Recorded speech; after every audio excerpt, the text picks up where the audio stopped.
Bismillahirrahmanirrahim. Assalamualaikum warahmatullahi wabarakatuh. Alhamdulillah, alhamdulillahi arsala rasulahu bil huda wa dinil haqq liyudhhirahu 'ala dini kullih wa kafa billahi syahida. Asyhadu an la ilaha illallah wa asyhadu anna Muhammadur Rasulullah. Allahumma sholli ala sayyidina Muhammad wa ala alihi wa sahbihi wa sallim ajma'in. Rabbi shrah li sadri wa yassir li amri wahlul 'uqdatam min lisani yafqahu qawli. Rabbi zidni ilma warzuqni fahma waj'alni min ibadikas sholihin. Amin. Puji syukur kita panjatkan kepada Allah yang mengizinkan kita pada hari ini bisa bertemu dalam tadabbur surat Al-Baqarah. Hari ini kami akan mentadabburi surat Al-Baqarah ayat 35 sampai 39. Adapun tadabbur kali ini kami memakai dasar dari tafsir Al-Azaz yang ditulis oleh Ustadz Said Hawa. Baiklah, kami mulai dari ayat 35. Tadi sudah dibacakan Al-Qur'annya, saya ulangi lagi. A'udzubillahi minasyaitonirrajim. Wa qulna ya adamuskun anta wa zawjukal jannata wa kula minha ragadan haitsu syi'tuma wa la taqrabu hadhihi syajarata fatakuna minaz zalimin.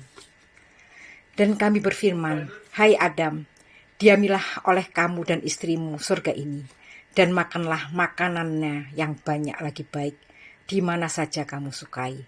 Dan janganlah kamu dekati pohon ini yang menyebabkan kamu termasuk orang-orang yang zalim. Allah berfirman tentang kemuliaan yang diberikannya kepada Adam setelah Allah memerintahkan malaikat untuk sujud kepadanya, yaitu dengan memberikan surga sebagai tempat tinggal. Dalam surga itu Adam bebas makan dan minum semaunya. Surga adalah tempat bersenang-senang bagi mereka yang taat. Mu'tazilah mengatakan, surga itu adalah taman yang terdapat di muka bumi. Dalam surga tidak ada kewajiban dibebankan dan tidak bisa pula keluar darinya. Jawaban atas pendapat Mu'tazilah adalah tidak bisanya keluar orang yang telah masuk surga adalah sebagai tambahan ganjarannya. Nabi Muhammad SAW pernah masuk surga pada malam Mi'raj, tapi kemudian beliau keluar. Penduduk surga tetap diberi beban untuk mengenal dan mentauhidkan Allah. Ibnu Jarir mengatakan, Nabi Adam dan istrinya dilarang memakan salah satu buah dari pohon surga. Larangan itu tidak mencakup seluruh pohon-pohon yang ada di surga. Namun Adam memakan buah terlarang itu. Kita tidak tahu pohon mana yang dilarang Allah, sebab Allah tidak memberikan petunjuk untuk itu kepada hamba-hambanya dalam Al-Quran dan tidak pula dalam sunnah Rasul yang sahih. Dikatakan pohon itu adalah pohon gandum, atau pohon anggur, atau pohon tin. Salah satu dari pohon-pohon itu mungkin saja. Mengetahui hal itu tidak ada manfaatnya, dan tidak tahu juga tidak ada ruginya. Yang jelas Allah telah menjelaskan kepada Adam dan istrinya bahwa mereka bila mendekati pohon larangan itu akan menjadi orang zalim. Sebab durhaka kepada Allah merupakan kezaliman yang paling berat terhadap diri sendiri, dan dosanya juga besar. Adakah kezaliman yang lebih hebat ketimbang melanggar apa yang telah ditentukan Allah? Sementara Allah telah memberi manusia tanpa imbalan. Fa'azalahuma syaitanu anha. Ayat 30. Lalu keduanya digelincirkan oleh syaitan dari surga itu. Adam dan istrinya digelincirkan oleh setan dengan menggodanya untuk memakan buah pohon tersebut. Atau setan menggelincirkan Adam dan Hawa dari surga, artinya menjauhkan mereka dari surga tersebut. Adam tergelincir karena salah menafsirkan larangan Allah. Dia memahami larangan itu hanya untuk membersihkan diri, bukan sebagai larangan yang betul-betul harus dijauhi.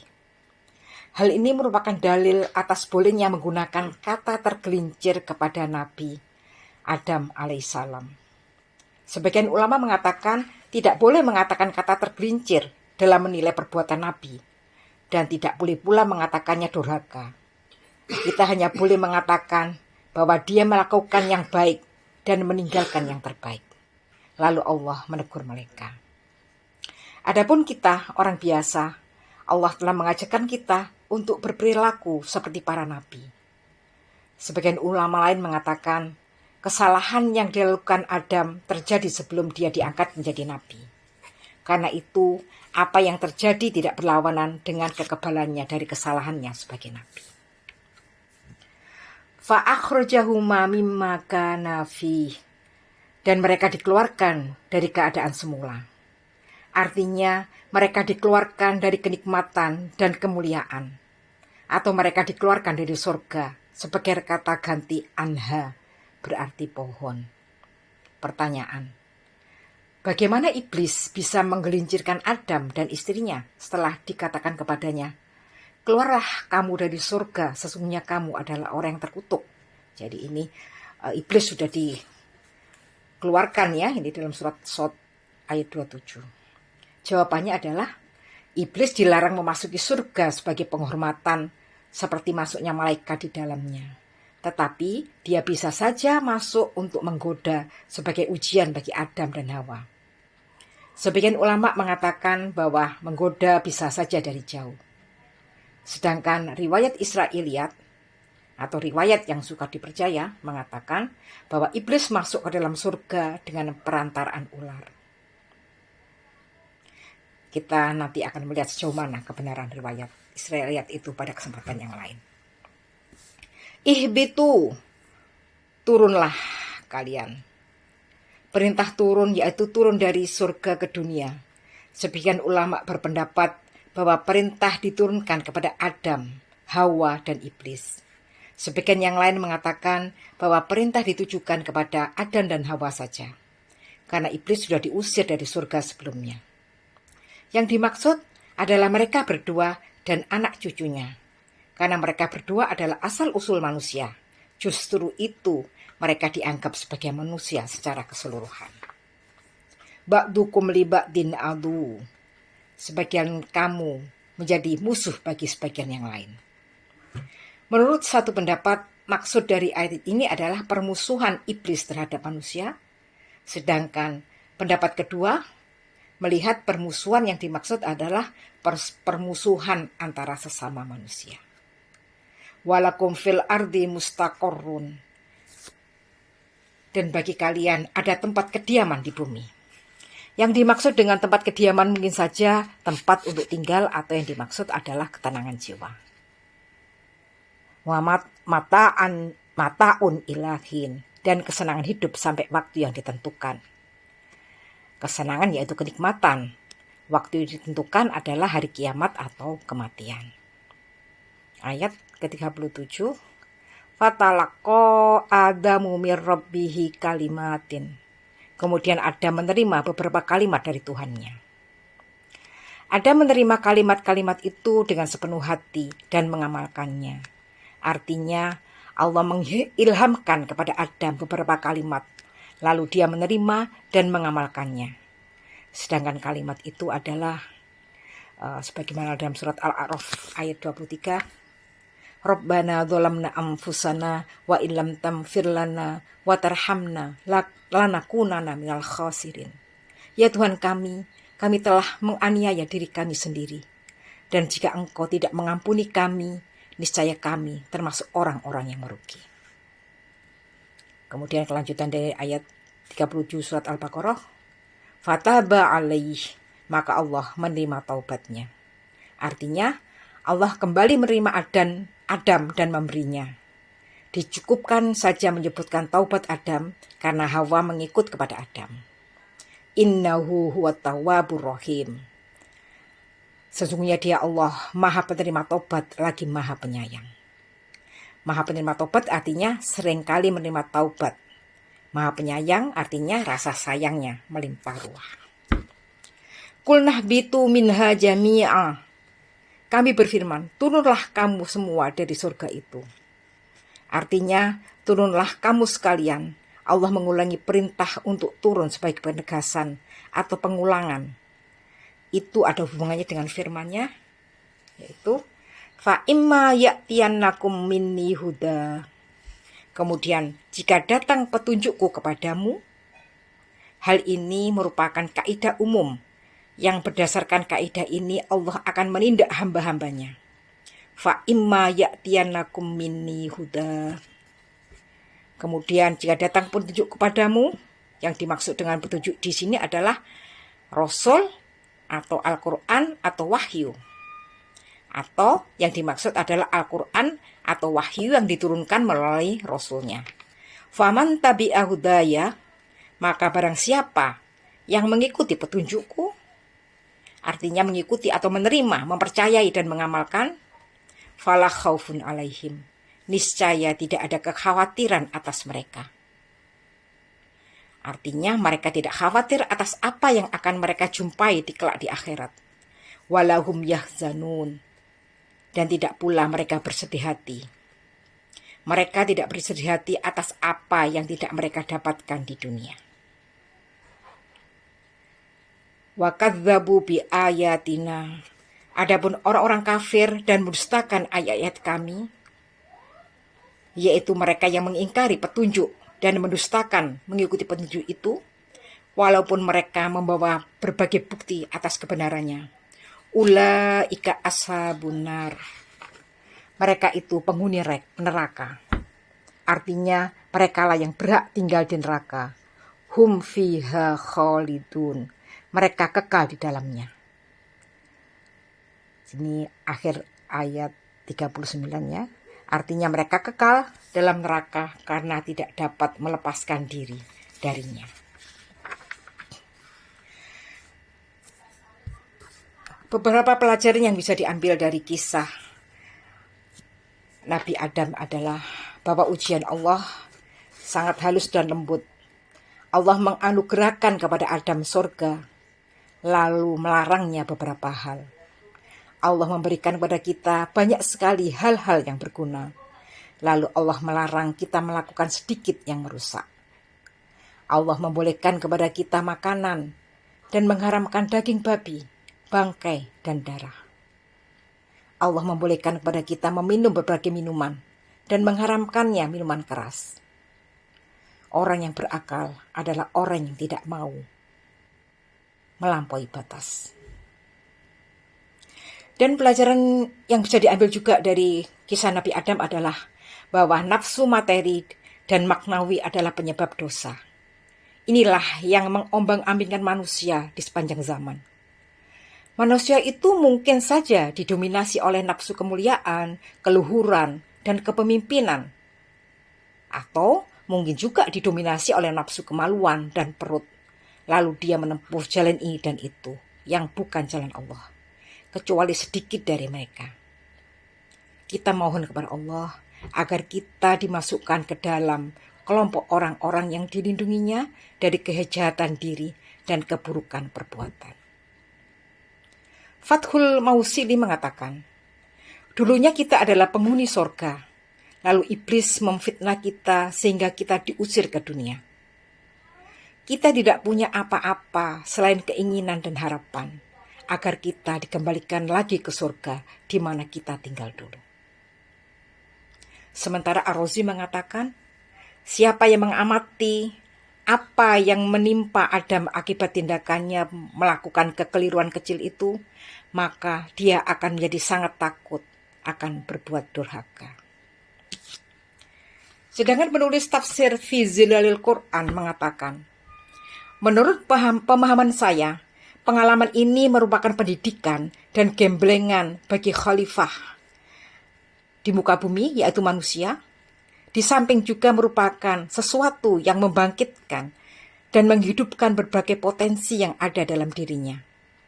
Merupakan latihan untuk menghadapi cobaan, merasakan hukuman, mengenyam penyesalan, mengenal musuh, dan kemudian berlindung ke tempat perlindungan yang aman. Kisah pohon terlarang, godaan setan dengan menggunakan kenikmatan, lupa terhadap janji dengan melakukan kedurhakaan, sadar dan menyesal setelah melakukan kesalahan, serta minta ampun, Semua itu adalah pengalaman kemanusiaan yang selalu berulang. Rahmat Allah yang Maha Tinggi menghendaki agar makhluk baru ini, yaitu manusia, diturunkan ke pusat kekhalifahannya, yaitu di bumi, dilengkapi dengan pengalaman tersebut. Suatu pengalaman yang akan selalu dihadapinya.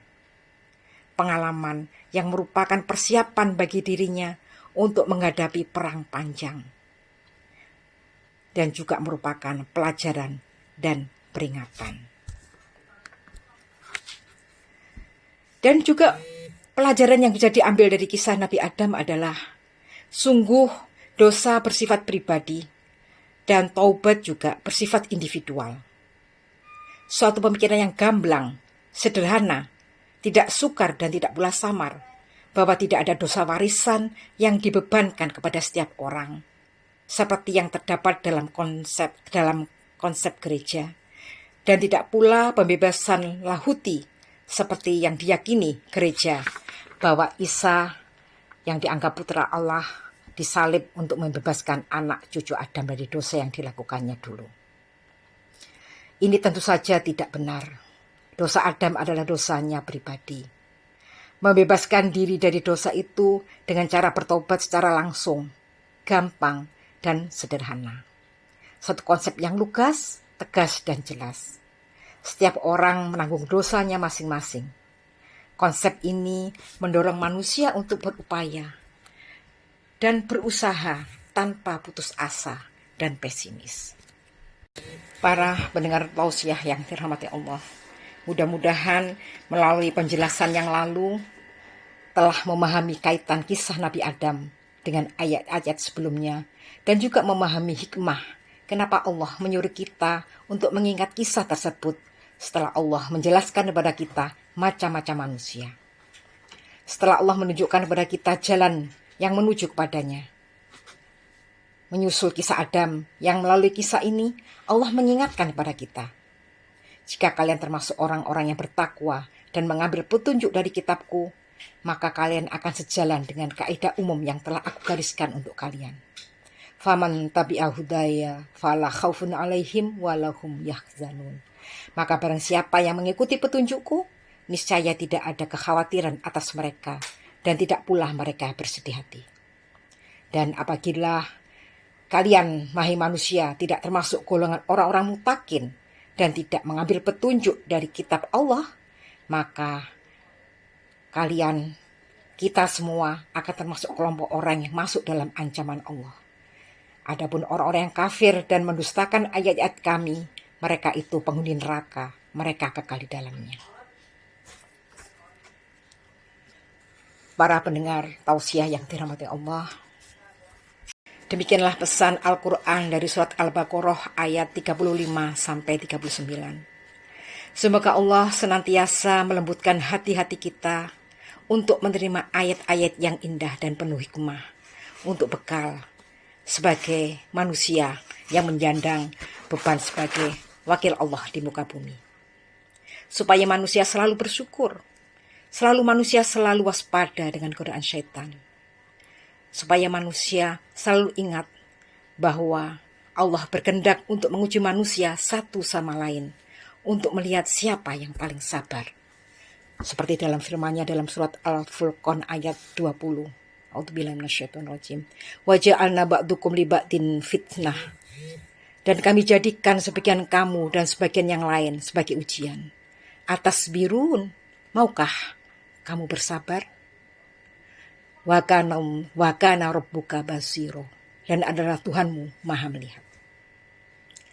Dan supaya juga manusia selalu dalam kebahagiaan dan ketentraman manakala mengikuti hidayah dan petunjuk Allah. Semoga ayat-ayat ini bisa mengisi relung jiwa kita dan membingkainya dengan kuat, sehingga lahir perilaku muslim yang sebenar-benarnya. Dan marilah kita manfaatkan bulan yang penuh karunia di bulan Ramadan ini.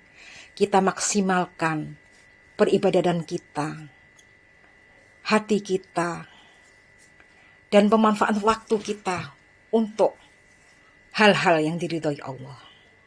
Selamat berjalan dalam langkah-langkah yang penuh berkah dan karunia menuju ridho Allah di bulan yang mulia ini. Nasrun minallah wa fathun qarib wa basyiril mu'minin. Wassalamualaikum warahmatullahi wabarakatuh.